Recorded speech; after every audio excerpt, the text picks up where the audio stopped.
Oklahoma Sooners fans, college football fans, to another episode here at Oklahoma, the voice of college football. This is Oklahoma Sooners Live. Very excited for a very big episode tonight because getting to kind of recap. For those of you who follow pretty closely, you know that I haven't been on here. Wasn't able to get on and really do much of a preview on Thursday. Just lots and lots of traveling. Took me 16 hours to get to where I was staying in Knoxville.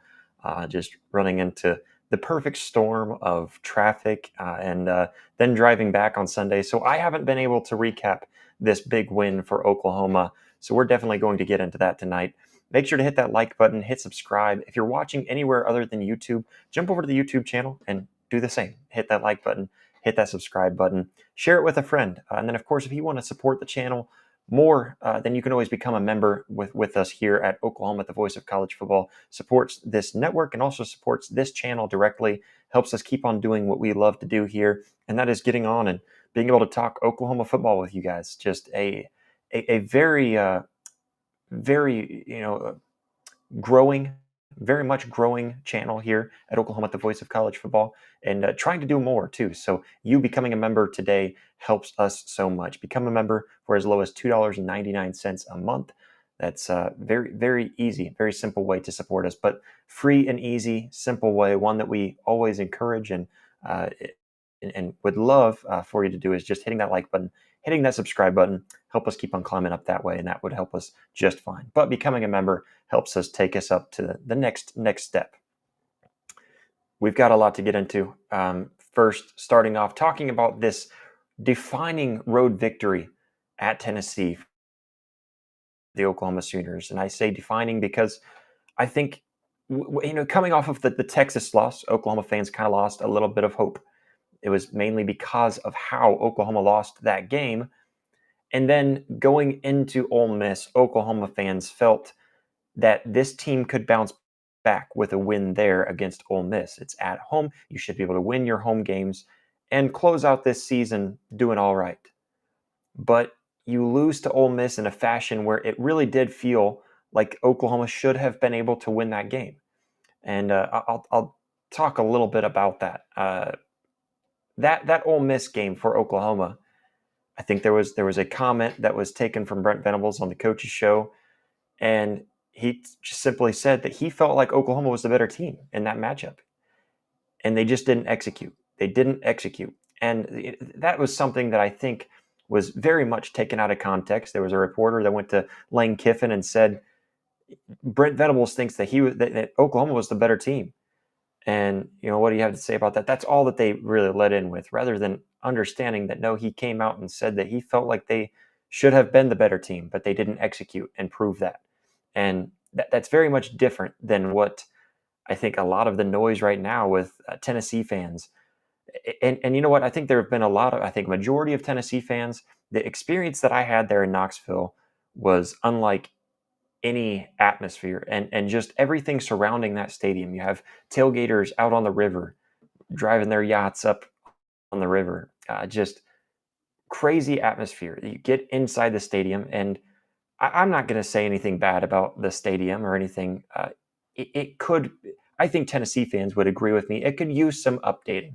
There was a lot of old rusty chairs that we were sitting on. There was a lot of rusty bars all around. It could use a fresh coat of paint, no doubt. And the bathrooms on the upper level, at least, were very much could use some updating.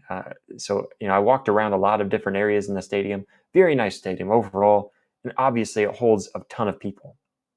And Tennessee fans were awesome. So I'm not trying to talk down on them, or I'm not going to call anybody specifically out, but for Tennessee fans, this has been a huge discussion that I've been seeing on social media, where they feel like they were still the better team, that they played better than Oklahoma, but they didn't win the game. Oklahoma didn't play better than us. That is such a weird mentality, and much different than the one that I think a lot of people want to try to use with Brent Venables saying that he felt like they were the better team but didn't execute. That is simply saying, I feel like we should have been the better team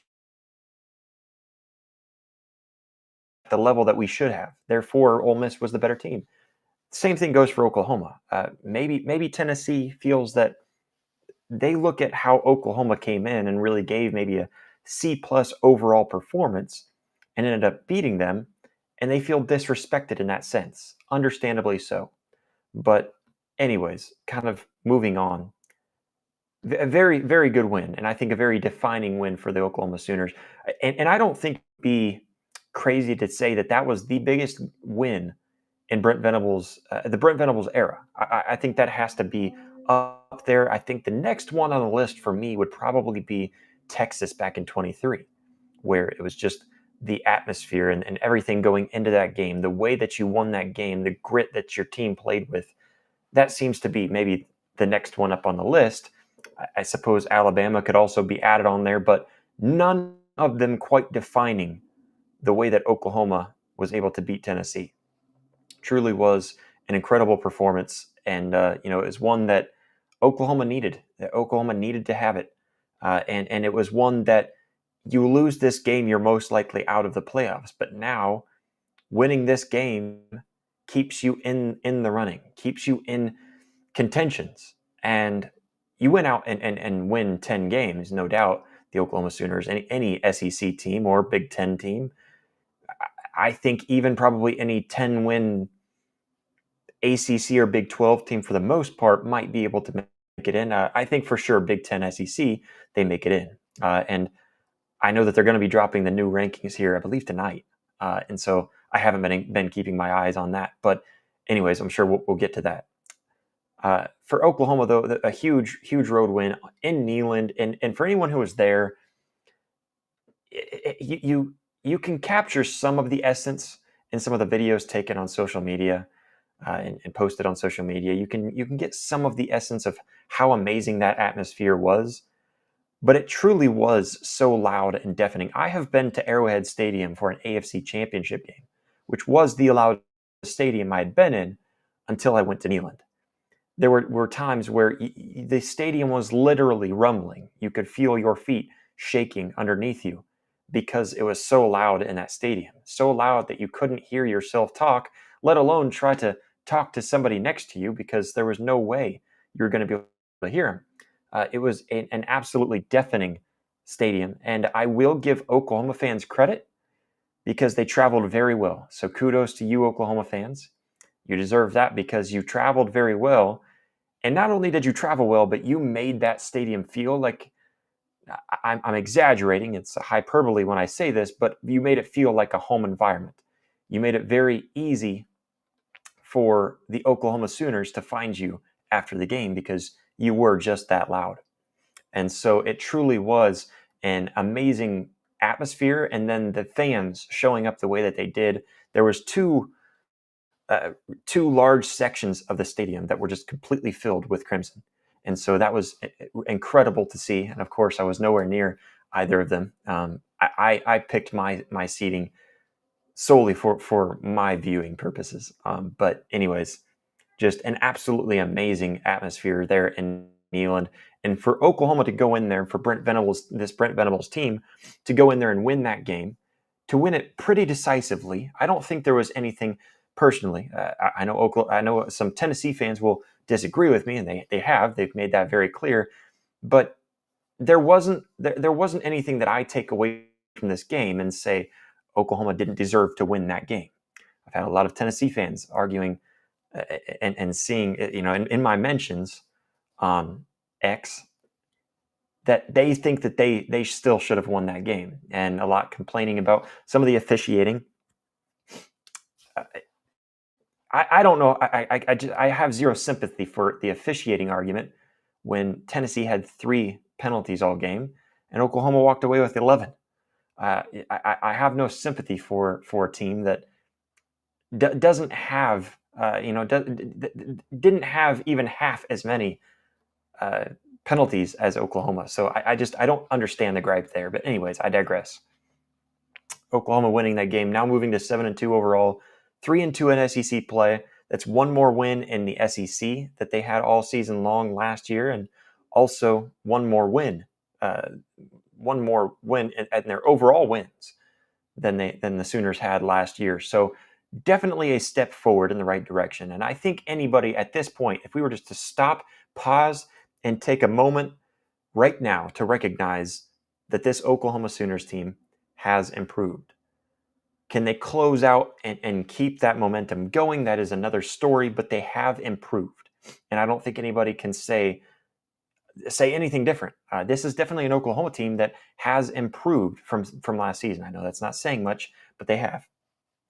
And I think you look at some of the road environments that Oklahoma had to endure last year. I think Auburn was definitely one of the tougher road environments, and they came out with a win.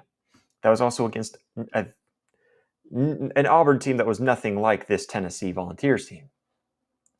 And that's the next one down the list, I think, would have been LSU, and Oklahoma didn't win that game. And of course, their biggest win in the SEC last year being against Alabama. That one was at home, so it does take some of the heat out of it, and it was only for your sixth and final win of the season. So when you talk about wins, there was no more significant win, more important, more more momentum boosting than this win for Brent Venables as the Oklahoma Sooners coach. So they stay alive in the playoff race and really ultimately eliminate Tennessee. Tennessee knows that this game felt like a true a true playoff eliminator game. It really did feel that way, and rightfully so. And so very, very big. So 101,915, I think, is what I saw as the official attendance. Over 100,000. Just absolutely incredible. Crazy, crazy performance.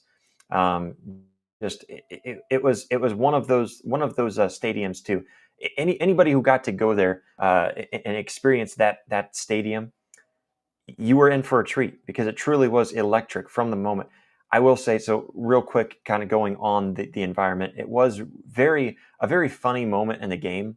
So if you're watching at home, it was frustrating when John Mateer throws the interception late, and it still was frustrating there in the stadium. One thing that I noticed, though, was that was pretty much the moment. Oklahoma just got a first down to basically seal the deal. You didn't have to do anything cute, just run the ball. And for some reason, Oklahoma runs an RPO play, for no reason at all. There was no reason for them to have a pass option in there. And Brent Venables, I believe, is the one that spoke to that later on after the game. It was either Brent Venables. I'm sure Ben Arbuckle has that same thought that we should have just ran the ball, not worry about it. But anyways, Oklahoma basically sealed the deal there at that moment. And then John Mateer throws that interception. Should have never been thrown. Should have just been a run play. Should have been simple, easy, get off the field, win the game. Or not even get off the field. Just basically run the ball and waste all the clock left on the clock. So terrible clock management there on the offense. Could have turned that game around. But as Oklahoma sealed the deal, the stadium was just everyone was filtering out of the stadium.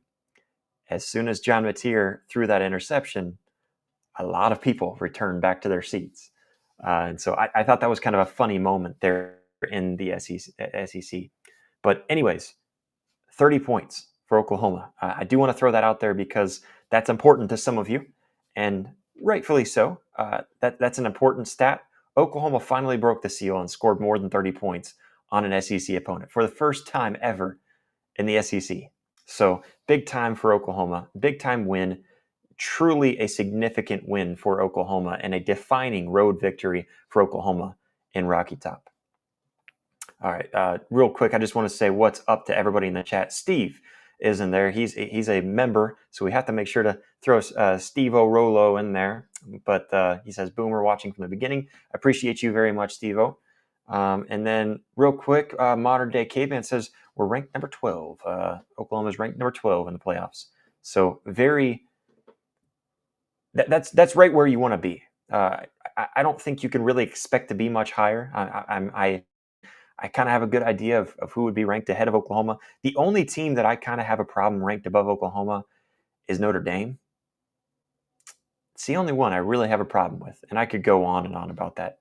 Anyways, Jimmy says probably we'll have to win out to make the playoffs. I agree with you. I think Oklahoma has to win out.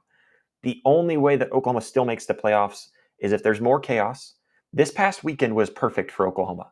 You had, let's see, Georgia Tech, Miami, Vanderbilt. You had several teams.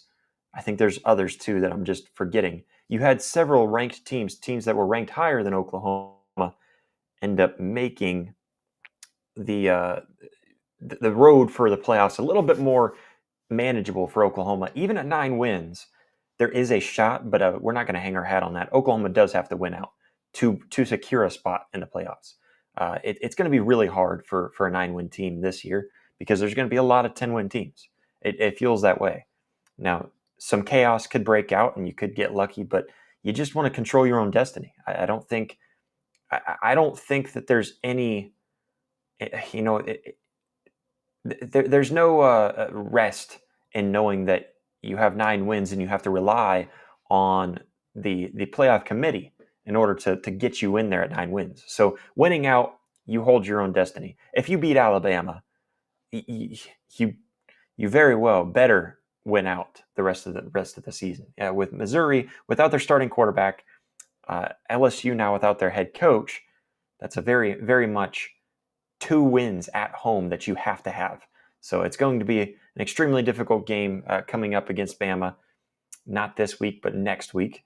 So bye week this week. So we'll have a little bit of a rest this week. Very much needed bye week at that. Anyways, let's move on. Some game-changing plays for Oklahoma. Obviously, the one was 71-yard scoop and score, the longest scoop and score in Oklahoma Sooners football history. So R. Mason Thomas, big time. And man, I just love watching that replay. I don't know how many times I've seen that, slowed it down, rewatched it, because you can see R. Mason Thomas get held, just completely blatant holding, which is something that we definitely need to get to. But just blatantly held the entire time by the tight end on the outside, right there where it would have been extremely easy. Holding on the inside it's going to get overlooked a lot of times. It is. And I get that. But when it's on the outside like that, just so easy to see, R. Mason Thomas was being held and then ended up running for 26 yards, stiff-arming the defender while still being held, and then still made it down. Now, real time, I thought R. Mason Thomas, I thought he stepped out. I was just so shocked. Like, I basically gave up on the play. It looked, from my point of view, I thought, and I was directly right there above him, there in that end zone, and so I thought he stepped out. Looking back at the replay, man, he was close, but clearly in. So thank goodness for that, because if he would have gone down or stepped out there at that point in the game, I don't know that the Sooners offense scores there. So that was the game-changing moment. That was the moment that really gave Oklahoma a chance. I think you start off, and of course, got to shout out Owen Heineke. The story there with Owen Heineke, absolutely amazing, so fun. I mean, just a guy that deserves all the love in the world, and when it's a night game, he comes out. He should be dressed up like Bane for Halloween, even though I'm trying to remember. I remember seeing a picture of him dressed up too, and I can't remember who it was. But anyways, he should be dressed up like Bane. You say darkness is your ally. You have a dark out game, but guess what? I was born in the darkness. I was molded by it. Just loved it. Huge. And it was a swinging moment for Oklahoma too, because Oklahoma on the field the first time for the defense, they forced a 3 and out. They should have. There was a pass interference call. Looking back at that, still have no idea how that's called pass interference. And that's one that the league needs to look at and come out and make an apology to Oklahoma fans, but one that should not have been called pass interference that ends up leading it down to give them a touchdown. It just that's why crucial penalties like that, killing momentum, it really hurts you in a game in a long run, because that could have been very detrimental for Oklahoma. Luckily, the defense stepped up on that second drive to end up forcing that scoop and score where Owen Heineke strip sacks R. Mason Thomas, brings it back for 71 yards. So that was absolutely a game-changing moment, because at that moment you finally felt like from there on out, Oklahoma had a chance. From there on out, Oklahoma was in this game, and it really felt like they were in the driver's seat from that point. Tate Sandell absolutely deserves the shout out. He was our Oklahoma at the Voice of College Football Player of the Week. So much deserved there.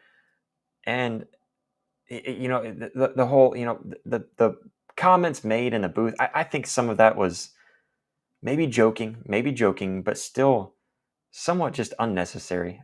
A lot of noise made about the short pants. The amount of players that you see, if you want to enforce it, you're going to have to enforce it on everybody. You can't just enforce it on a guy just because he lights you up. But a career day for him, and a historical day for the Oklahoma Sooners in the kicking game. He hit a 55-yarder, a 55-yarder, a 51-yarder, and a 40-yarder. Two 55-yarders. So two 55-yard touchdown, or sorry, two 55-yard field goals, tying the Neyland record, and also set an NCAA record, averaging 50.3 yards per make. Now, the last one was very close, and it was where the last 55-yarder was very close to not making it in. Right there where it looked good the entire way until it started to lose a little gas. But he ends up making it there, and 15 points scored, fifth most by a kicker in OU history. So just an amazing, a career day. Absolutely, truly amazing. I mean, it was such a great game, and without Tate Sandell and him being just on point that entire game, Oklahoma does not come away with the win. So he's now 18 for 18 since missing his first field goal kick, and he's got 6 50-plus yarders this season, which is a school record as well. So 6 for 6 from 50-plus yards. Aren't we glad that the Oklahoma Sooners went and got a kicker from some no-name school? Absolutely amazing to have Tate Sandell there. Congratulations to him for a career and historic day. He just needs to hit one more field goal set by Gabe Burkich for most consecutive field goals made. Yeah, and I see Jimmy says, do not let Tate Sandell kick a burrito. Absolutely, can't let that happen. 3 first half turnovers in the first half alone. Second half, man, it really could have helped to get a couple more, but still, Oklahoma's still in the, I think, only +1 in the turnover margin. I have +2, but I think I'm wrong there, because I don't think I was accounting for the interception thrown late. But just really good safety play. Robert Spears-Jennings, Peyton Bowen both getting interceptions. And I think Robert Spears-Jennings was the one that really gave Oklahoma the chance, because it was right there at the end of the half when Tennessee was marching it down and running the ball really.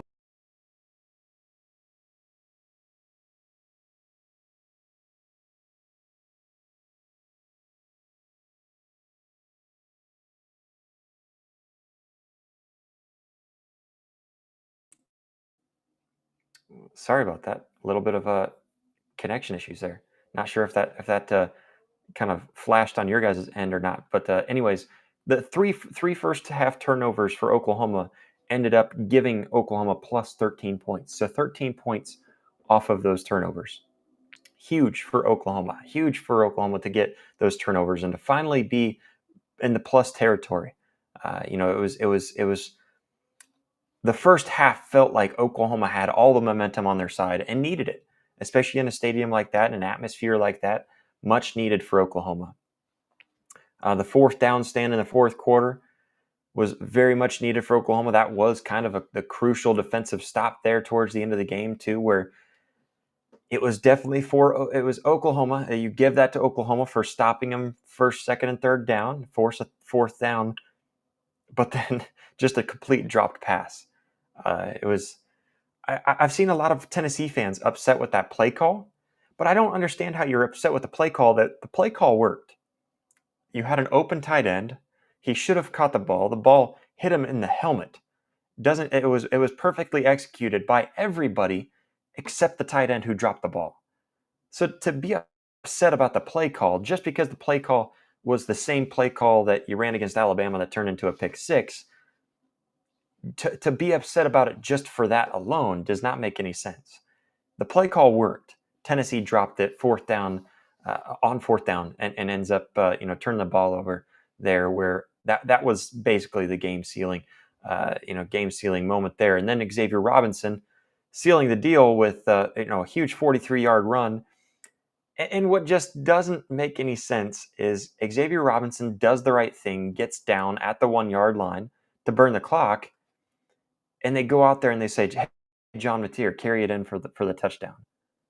With too much time left on the clock at this point too, because you're now really offering an opportunity for Tennessee to have something, and it wasn't probable, but it was still possible. So why you don't burn up more clock and then try to punch it in didn't make any sense to me. And even if you don't punch it in from down there, you're forcing them to drive the entire distance. So I don't know. Maybe it was the right call because it didn't end up hurting Oklahoma in the long run. They still ended up winning that game. So maybe that works out. But anyways, being able to punch it up 33-24, yeah, it just really big there. And then Tennessee marching it down, and they end up settling for the field goal there late. Didn't really make much sense to me. I don't know why you settle for a field goal when it's really you have nothing to lose. You have to get it in the end zone, but I suppose you kick the field goal, get your 3 points, then get the onside kick, and then have to score the touchdown. So sure, I suppose it probably makes sense in the long run, and I'm not going to criticize that part too much because I don't think that was the defining moment, obviously. But Robert Spears-Jennings, again, another big play, being able to snag that onside kick there late in the game, that was another big one. Let's see. I think in the second half too, John Mateer finally seemed like he found himself. 12 of 16, passed for 115 yards after halftime, 21-yard scramble during all of that. He had 25-yard pass to Satania. It was longer than 25 yards, but he had a big pass to Satania to set up for the Robinson touchdown, the Xavier Robinson touchdown. And he ended up finishing with 159 yards. Like I said, 115 of those in the second half. He had 80 rushing yards, over 5 yards per carry, and a touchdown, which the touchdown, again, kind of gifted to you by Xavier Robinson. So I'm not going to count that for John Mateer. He doesn't get that one from me. Go earn yourself a touchdown next week. But no, all jokes aside, really good to see John Mateer finally find himself. And what seemed like it got him comfortable again was, rather than giving him the ball in the passing game and expecting him to go take off running, it was, "Hey, John, use your legs. You have no other option but to use your legs right here on this play." And he has a big run. And after that, he finally made decisions to just take off downfield. Now, there was one where it was a third down. It ends up converting on a third down with a big run, but he just sat there for way too long where it possibly could have been for a touchdown if he just takes off running right away. So there was, even starting off in that second half, still wasn't quite comfortable. Still didn't seem like he made the read to run the ball, just tuck it and run quick enough. But then finally found himself late in that game, seeing the confidence and the celebration down there after the touchdown. It feels like things are starting to click again for John Mateer, which Oklahoma fans can only hope that we start to see the John Mateer from the Illinois State game and the Temple game and especially the Michigan game. That's the kind of John Mateer that Oklahoma fans hope to start to see again. And in the second half, it felt like he really found himself. Going on to some standout individual performances, just kind of standout performance and really giving a shout out to a lot of them. First and foremost, MVP of the game was Tate Sandell, and breaking multiple records, just an elite game. I don't know of anyone that's ever had 350-plus yarders in a single game. I don't know that that's ever happened. I didn't care to look up that stat. I still don't care. It's an incredible, elite game, and I don't use that word lightly because I just don't know what else you can categorize that performance from Tate Sandell. Absolutely deserved it. MVP. He secured the Oklahoma Voice of College Football Player of the Week. R. Mason Thomas also deserves it because he didn't play really the last 3 quarters of the game. Didn't play. And so, with that being said, he still deserves a shout out. Big time fumble return. That fumble return set the tone for Oklahoma. That set the tone, and it really did. Without that fumble return, I don't think Oklahoma wins. Now, I know it's a lot of what ifs, but I don't believe that without that fumble return for a touchdown, I don't believe Oklahoma wins that game. That seemed like it was enough to silence the stadium for long enough for Oklahoma to finally find something within themselves. The defense finally got some rhythm. The defense finally got some momentum. They finally got some confidence within them. And then, later on, a missed field goal, which ended up helping them a little bit more, feeling like you really, truly made a stop. Just really huge. Owen Heineke, another big one. He had 13 tackles. He had 1 sack, 1 forced fumble. Ended up securing SEC Defensive Player of the Week. Absolutely deserved. 13 tackles in one game is absolutely absurd. That is an incredible stat. Owen Heineke, absolutely deserving of a shout out. And of course, Xavier Robinson, getting a career high 115 yards, got himself a touchdown, 7.2 yards per carry. It finally feels like Oklahoma found their rhythm in the run game, where every game it just felt like, okay, are they going to lean on it?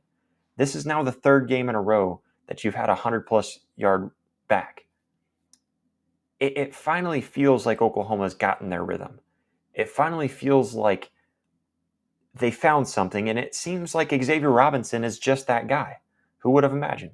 Whom stood have thunk it, as Josh Pate would say. Just truly an incredible game for him. His 2nd straight 100-yard game on top of that. So much needed for Oklahoma. Much needed. It was a huge game for him.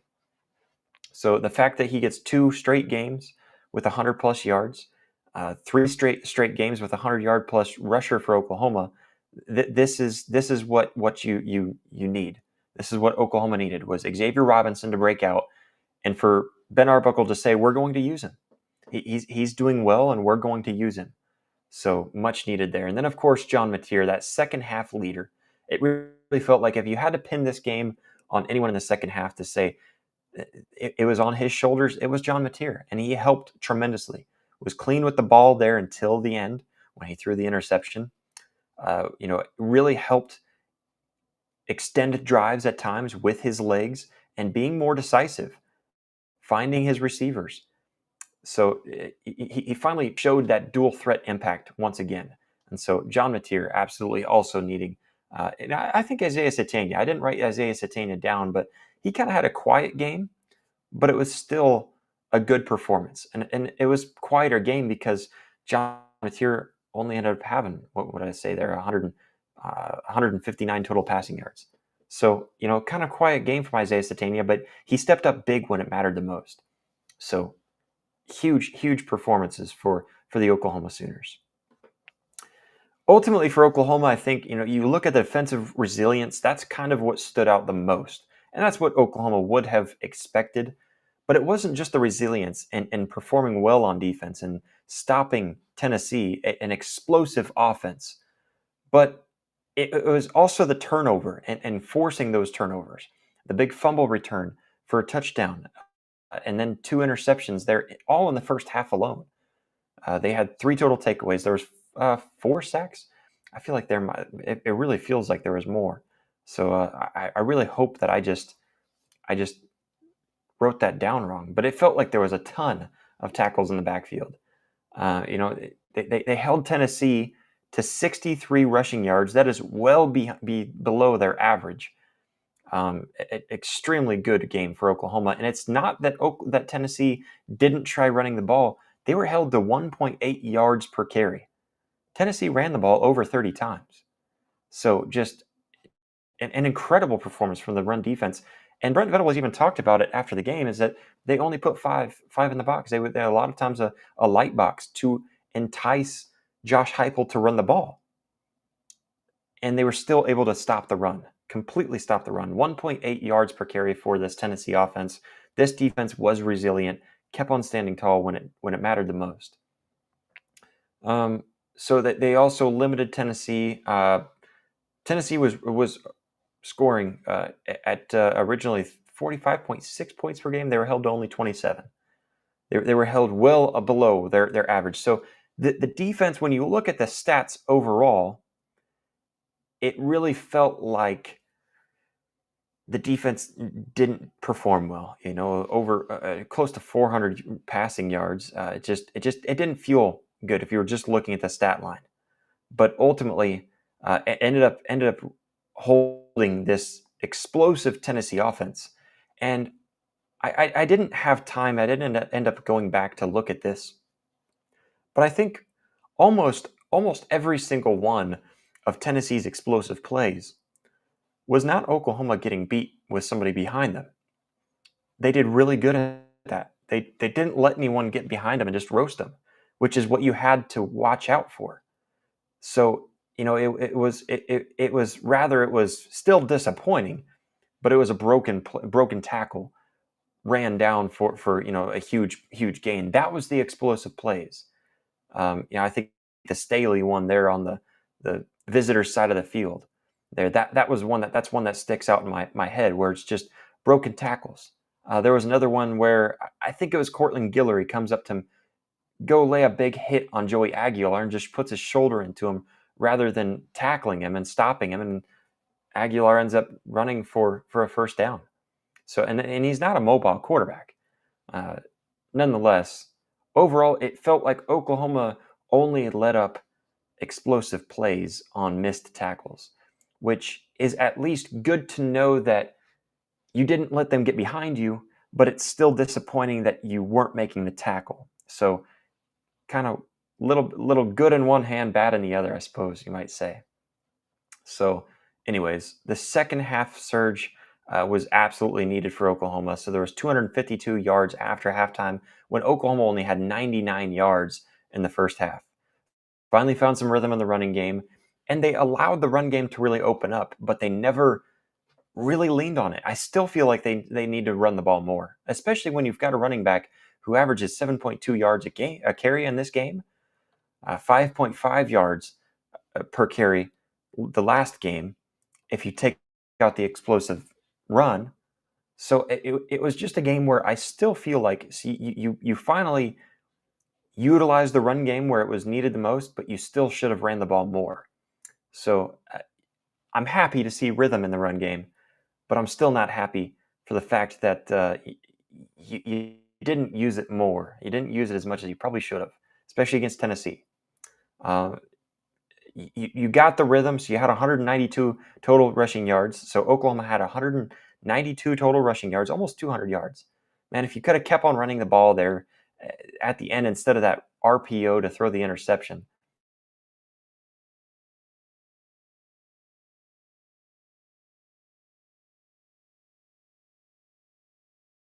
that's incredible. Seemed like Oklahoma, with that run game, was able to control the tempo and control the clock. And that's something else that I didn't write down in my notes, but I know that the first half, Tennessee owned the time of possession. Their offense was on the field a lot. The defense struggled to really stop them. They slowed them down, but they weren't able to stop them. They did have kind of a lot of that bend but don't break type of mentality about them. And then that's really what you saw in the first half. And it wasn't until the second half where you finally saw them being able to really stop Tennessee. Even in the second quarter, they did a really good job of that.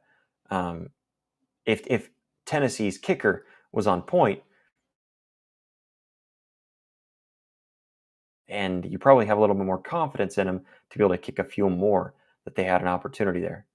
And because of the run game and because of what they were able to do, it felt like there was a lot of rhythm and able to use that RPO and play action pass.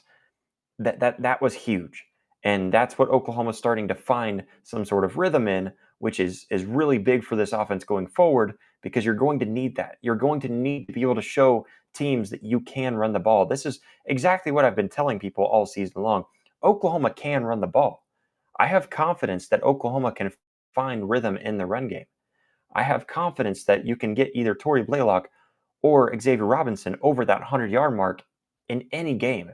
Any game this past season, I think Oklahoma could have ran for 100, had a 100-yard rusher in any of their running backs. But they don't run the ball. It's not that they can't. So I'm tired of hearing that from the media. It's not that Oklahoma can't run the ball. It's that they don't. So maybe that's what they mean, but that's not what they say. Anyways, being able to control the tempo, being able to wind that clock down, that's really, really crucial in games like this. And Oklahoma ended up taking that time of possession, barely, but they ended up taking that time of possession. I know I looked at it at one point. It might have been somewhere in the second quarter, and Tennessee had 18. It would have had to have been in the second quarter, but where Tennessee had 18 minutes of time of possession and Oklahoma only had 8. They had 10 more minutes than Oklahoma at that point. Just crazy. So being able to run the ball ended up stealing that time of possession back for Oklahoma, which is absolutely crucial in closing out these games. I think the physicality for Oklahoma in this game, and it wasn't just the physicality in when they were on the field, but it was also the mentality as well. I think you see there was a lot of moments where it just you could tell, and I think Kip Lewis was absolutely a huge leader for Oklahoma in this game. You could see it on the field, you could see it on the sidelines. The guys riled up over there. Kip Lewis was a vibe.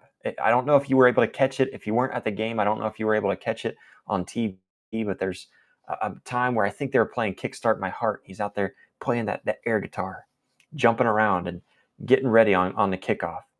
There was just a vibe about this team, and specifically, if I'm talking about Kip Lewis, there was a vibe about this team that just felt like they had that dog in them in this game. It felt like they had that confidence. As soon as they came out the tunnel, they were talking a little smack to the student section, which I'm okay with. To just keep it at a minimum. I like that. Just keep it to a minimum. Don't get yourself in trouble. Don't get too involved with it where you start to carry it over the top. And I don't think they did. They did a really good job of getting mouthy, but not too mouthy. Just show them that you mean business. That's what you want. Show that you're there to. It's a business trip. Huge hostile environment, and the way that they performed, the way that they reacted to that environment was absolutely telling for the Oklahoma Sooners. So I loved that about them. And ultimately, I felt like they were able to out muscle Tennessee in a lot of ways. You could tell that. We'll get to this real quick. There was a ton of penalties for Oklahoma. There was over 100 yards worth of penalties on 11 penalties. But the fact that, now correct me if I'm wrong, somebody fact check me, I don't think Tennessee got called for a single holding call the entire game. And that defensive front, specifically the tackles, I think there were several times where I saw Grayson Holton and David Stone, Jaden Jackson being held in the middle. And I'm not going to sit here and complain about it because it really doesn't matter. They were still able to get back there, get pressure, and do what they had to do. There were other times where there could have been a sack. Absolutely. They were out-muscling that offensive line. Even when they were being held, R. Mason Thomas, for example, even when they're being held, still able to make a big play. So it was just the physicality and the toughness of this team that that's what you need to win big games. That's what you need to make it to the playoffs. That's what you need to win championships. So very big, very, very exciting game for Oklahoma. The special teams perfection, that was absolutely something. We've already talked ad nauseum about Tate Sandell, but his record kicks, flawless execution, elite play, three kicks from 50+ yards, and then another from 40+. So just a flawless execution from Tate Sandell. And you know what? I'm not even sure who was holding the ball. I'll look into that because he also deserves credit. Holding the ball, making sure that making sure that Tate Sandell can get that kickoff. That's what you needed in that game, and that's truly what helped. And Grace Miller, I think he only punted maybe 3 times, but when he punted it, it was good punts. There was one where he dropped the ball and still was able to get it off. So even when things go wrong, keeping your composure and getting that thing off, and it was still a good punt too. Still flipped the field position. So exactly what the doctor ordered. Special teams perfection. Yeah, just talked about that. And then the red zone, being able to score every time you get in the red zone. And I think for Oklahoma, if they got in the red zone, they were able to score a touchdown on every single time. So Oklahoma remains 100% in the red zone. They're only one of 3 teams, I believe, that are still perfect. 3 teams nationally that are still perfect in the red zone. Keeping that up is extremely crucial. And a big part of that goes back onto the special teams because even if you don't punch it in the end zone, you know that you're lights out being able to kick a field goal there within that red zone. So really big for Oklahoma there in that game. Now I think they did struggle a little bit. Of course, that early on with the offense, you've got to get going a little bit, a little bit quicker on offense. You can't be held to only 99 yards in the first half, where I think Tennessee had 255 in the first half. So you were getting dominated. If you looked at the box score alone, it didn't feel like Oklahoma should have been in that game alone or at all.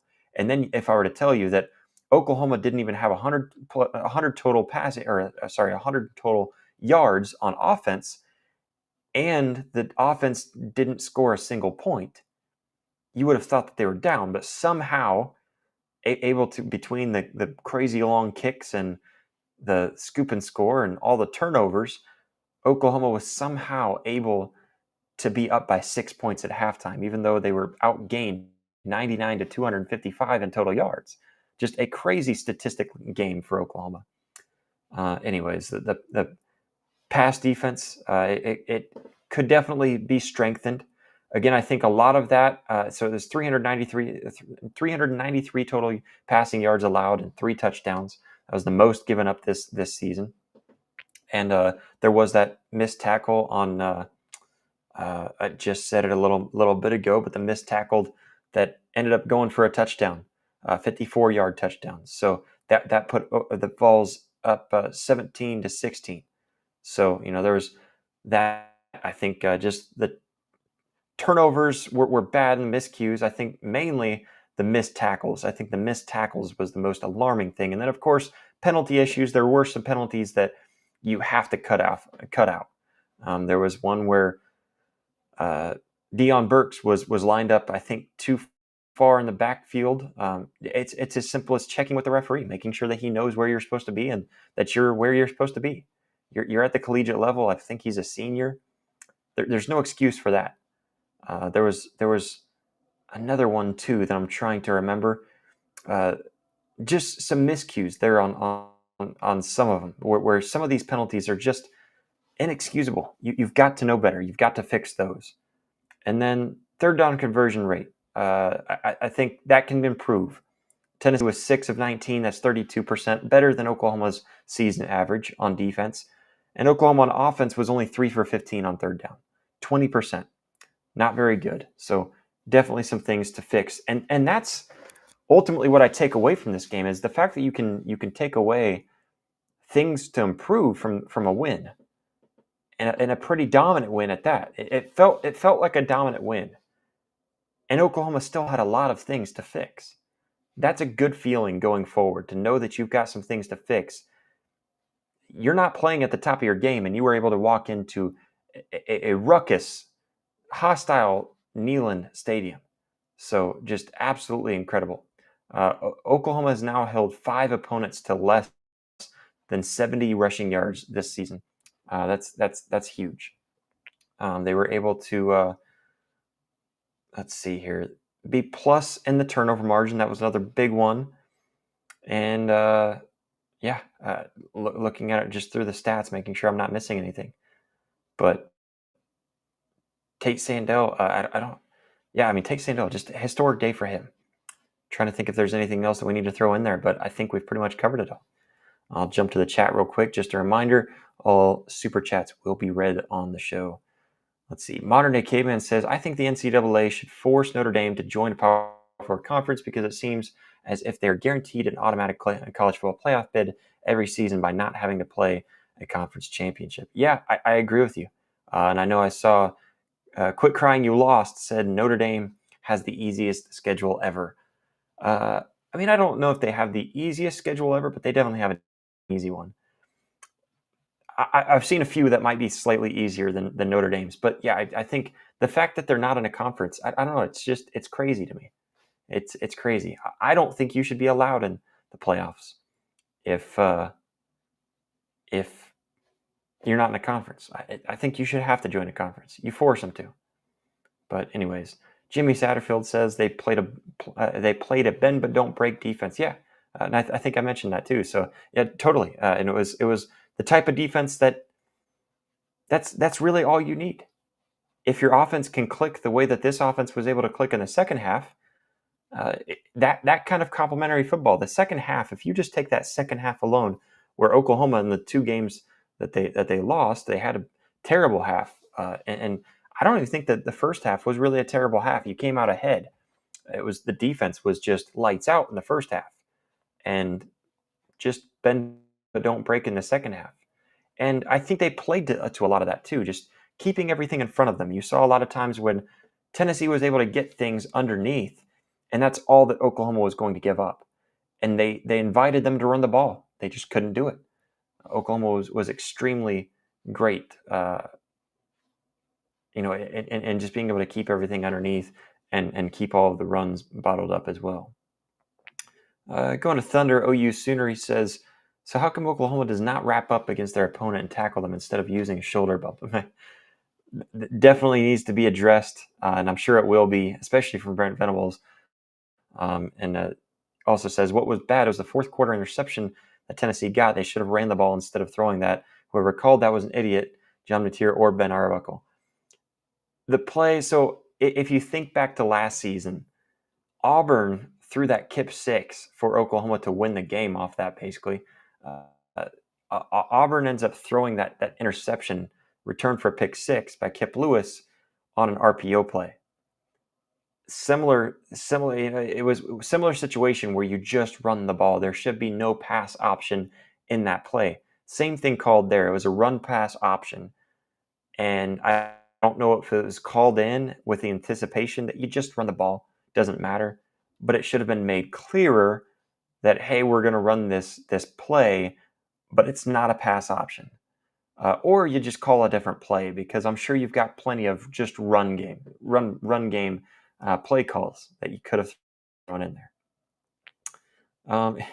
Stacy says, we loved the bumping between Kip and others. Yeah, I mean, it was a lot of fun. And I'm glad that you guys were able to see that on TV and even get that a little bit. So yeah, I mean, it was absolutely an incredible